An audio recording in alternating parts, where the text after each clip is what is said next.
രണ്ട് സന്യാസിനിമാർ, രണ്ട് കന്യാസ്ത്രീകൾ ജയിലിൽ അടയ്ക്കപ്പെട്ടിരിക്കുന്നു. അകാരണമായി. വാക്കുകൾക്ക് അർത്ഥമുണ്ടല്ലോ. ആരോപിക്കപ്പെടുന്നത് കൊണ്ട് ആരും കുറ്റക്കാരാകുന്നില്ലല്ലോ. രണ്ട് സന്യാസിനികൾ. നമ്മുടെ ഭാരതത്തിന്റെ പേര് ആർഷഭാരതം എന്നല്ലേ? സന്യാസിമാരെ ബഹുമാനിച്ച് അതിൽ അഭിമാനം കൊള്ളുന്ന ഒരു സംസ്കാരത്തിൽ സന്യാസ തിരുവസ്ത്രമണിഞ്ഞ് അവരുടെ ശുശ്രൂഷയുടെ ഭാഗമായി സഹായഹസ്തം നൽകി അവരെ സ്വീകരിച്ചു കൊണ്ടുപോകാൻ വന്നതിന്റെ പേരിൽ ആൾക്കൂട്ട വിചാരണ നേരിടുന്ന ഒരു സന്ദർഭം ഓർക്കണം. ഇന്നേറെ വേദനിപ്പിച്ച സംഭവം ഈ സന്യാസിനിമാർക്ക് ജാമ്യം കിട്ടിയില്ല എന്നതിനേക്കാൾ ദുർഗിലെ സെഷൻസ് കോടതി ഇവർക്ക് ജാമ്യം നിഷേധിക്കുമ്പോൾ അതിലാഹ്ലാദിക്കുന്ന ഒരു കൂട്ടം ആളുകളുടെ ആരവവും ആക്രോശവും കേൾക്കുന്നതിനിടയായി. ഇതാണോ മതേതര ജനാധിപത്യം? ഇതാണോ ആർഷഭാരത സംസ്കാരം? ഈ രാജ്യത്ത് ക്രൈസ്തവ സമൂഹം ജീവിക്കുന്നത് 2000 വർഷത്തെ ചൈതന്യത്തിലും സംരക്ഷണയിലുമാണ്. അനേക തവണ ആവർത്തിച്ചിട്ടുള്ളത് ഈ തിരുമുറ്റത്തും ആവർത്തിക്കുന്നു. കോടാനുകോടി ജനങ്ങൾ, ഹൈന്ദവ സഹോദരങ്ങൾ, ഹൈന്ദവ കുടുംബങ്ങൾ, ഈ ക്രിസ്തീയ കുടുംബങ്ങൾക്ക് ഉദാത്തമായ സംരക്ഷണവും സ്നേഹവും നൽകി ഈ നാട്ടിൽ സംരക്ഷിച്ചു നിർത്തിയ അവികലമായ ഒരു പാരമ്പര്യവും ചൈതന്യവുമുണ്ട്. അവരോടെല്ലാം ഞങ്ങൾക്ക് ആദരവുണ്ട്. ആ സംസ്കാരത്തിലാണ് ഞങ്ങൾ. ഈ രണ്ട് സഹോദരിമാർ 6 ദിവസം തുറുങ്കിൽ അടയ്ക്കപ്പെടുവാൻ പര്യാപ്തമായ കാരണങ്ങൾ ഈ പൊതുസമൂഹത്തിന് ബോധ്യമാകണ്ടേ? എന്താണ് കാരണം? മനുഷ്യക്കടത്ത്, മതപരിവർത്തനം ആരോപണമായി മുൻപിൽ നിൽക്കുന്നു. സത്യം ഒളിഞ്ഞും തെളിഞ്ഞും നിർബന്ധിക്കുന്നത്, അവരുടെ ബന്ധുക്കളെ നിർബന്ധിക്കുന്നത്, ആരോപിക്കപ്പെടുന്ന ഈ കുറ്റം അതേകം ഭീകരമായ പട്ടികയിലാണല്ലോ പെടുത്തിയിരിക്കുക. ഇവർ നമ്മുടെ കേരളത്തിൽ ജനിച്ചു വളർന്ന നമ്മുടെ പെങ്ങന്മാരാണ്.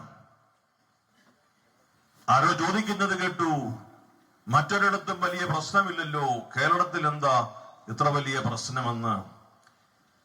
സാക്ഷരതയിൽ ഒന്നാമത് നിൽക്കുന്ന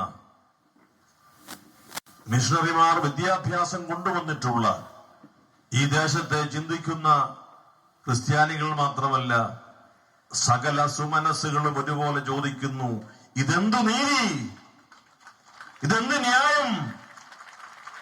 ഇതിനാണ് നാം ഒരുമിച്ചുകൂടി ഈ പൊതുസമൂഹത്തോട് പങ്കുവയ്ക്കുക. ഇതൊരു വ്യക്തിയോടോ ഒരു രാഷ്ട്രത്തോടോ ഒരു ജനാധിപത്യ സംവിധാനത്തോടോ ഭരിക്കുന്ന പാർട്ടിയോടോ ഉള്ള വെല്ലുവിളിയല്ല. ഇതൊരാവശ്യമാണ്. മതന്യൂനപക്ഷമായ ക്രൈസ്തവ സമൂഹം ഈ രാജ്യത്തെ ഭരണാധികാരികളുടെ മുമ്പിൽ വയ്ക്കുന്ന ന്യായമായ ഒരപേക്ഷയാണ്. മതേതരത്വം ഏത് മതത്തിൽ വിശ്വസിക്കുന്നതിനും പ്രചരിപ്പിക്കുന്നതിനും അധികാരവും അവകാശവും വിശുദ്ധമായ ഒരു ഭരണഘടന നൽകിയ രാജ്യത്തെ ജനങ്ങളാണ് ആവശ്യപ്പെടുക. ഈ സന്യാസിനിമാർ വിദേശികളൊന്നുമല്ല. ഈ സന്യാസിനിമാർ ഭാരതത്തിന്റെ പൈതൃകം. 2 പെങ്ങന്മാരാണ്, 2 സഹോദരിമാരാണ്. അവർ ചെയ്ത അപരാധം ഈ പൊതുസമൂഹത്തെ ബോധ്യപ്പെടുത്തേണ്ടത് അധികാരികളുടെ ധാർമ്മികമായ ബാധ്യതയാണ്. പ്രിയപ്പെട്ട ഭരണാധികാരികളെ, ഈ കാര്യം ആവശ്യപ്പെടുന്നത് മുക്കും മൂലയും എല്ലാം പരിശോധിച്ചാൽ നമ്മുടെ മഹാത്മജിയുടെ വാക്കുകൾ എത്രയോ അർത്ഥവത്താണ്. ഭാരതത്തിന്റെ ആത്മാവ് ഗ്രാമങ്ങളിൽ വസിക്കുന്നു. ഗ്രാമങ്ങളിൽ വസിക്കുന്നവരുടെ ഇടയിൽ വിദ്യാഭ്യാസവും ആതുര ശുശ്രൂഷയും നൽകിയ തിരുവസ്ത്രമണിഞ്ഞ 2 കന്യാസ്ത്രീകൾ ഇന്ന് ദുർഗിലെ കൽത്തുറുങ്കിലാണ്. 6ാം ദിവസം കഴിഞ്ഞു.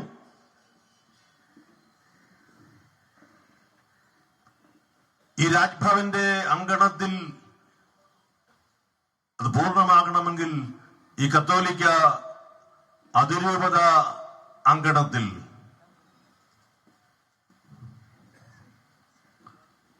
നമുക്ക് ഏറ്റവും അടുത്തത് നെറ്റോപിതാവിന്റെ മുറിയാണ്. അതുകൊണ്ടാണ് ഞാൻ ആ സ്വാതന്ത്ര്യം പറഞ്ഞത്. ആരാ ഇവിടെ സമ്മേളിച്ചിരിക്കുന്നത്? ആരാണ് ഈ അപേക്ഷ മുമ്പോട്ട് വയ്ക്കുന്നത്? ഈ ദേശത്ത് കലാപമുണ്ടാകുമ്പോഴും ഏറ്റവും ഒടുവിൽ കേരളത്തിൽ മുണ്ടക്കയിലും വിലങ്ങാടുമൊക്കെ മനുഷ്യരെ വെള്ളം കാർന്നെടുത്തു കൊണ്ടുപോയപ്പോ ഓടിയെത്തിയ ക്രൈസ്തവ സമൂഹത്തിന്റെ പ്രതിനിധികളാണ് ഇവിടെ കൂടിയിരിക്കുക. ഒരു വലിയ വെള്ളപ്പൊക്കം ഉണ്ടായല്ലോ. നിലയില്ലാതെ നിക്കക്കള്ളിയില്ലാതെ മനുഷ്യൻ ക്ലേശിച്ചില്ലേ? ജീവൻ മറന്ന് സ്വന്തം വെള്ളത്തിൽ തുഴഞ്ഞ് ആയിരക്കണക്കിന് കുടുംബങ്ങൾക്ക് ആശ്വാസമേകിയവരുടെ പിൻതലമുറക്കാരാണ് ഇവിടെ കൂടിയിരിക്കുന്നത്. സംശയിക്കരുത്. വെറുതെ ഒരു ആഗ്രഹം പ്രകടിപ്പിച്ചതല്ല. ഈ രാജ്യത്തിന്റെ നെറുകയിൽ, ഈ രാജ്യത്തിന്റെ മുഖ്യധാരയിൽ, ഇവിടുത്തെ രാഷ്ട്ര നിർമ്മാണ പ്രക്രിയയിൽ ഹൃദയം കൊണ്ട് ചേർന്ന് നിൽക്കുന്ന ഒരു സമൂഹത്തിന്റെ വേദന ഈ രാജ്യത്തെ ഭരണാധികാരികളോടല്ലാതെ ഞങ്ങൾ ആരോടാണ് പറയുക? ആ വേദനയാണ് ഇവിടെ പങ്കുവെക്കുക.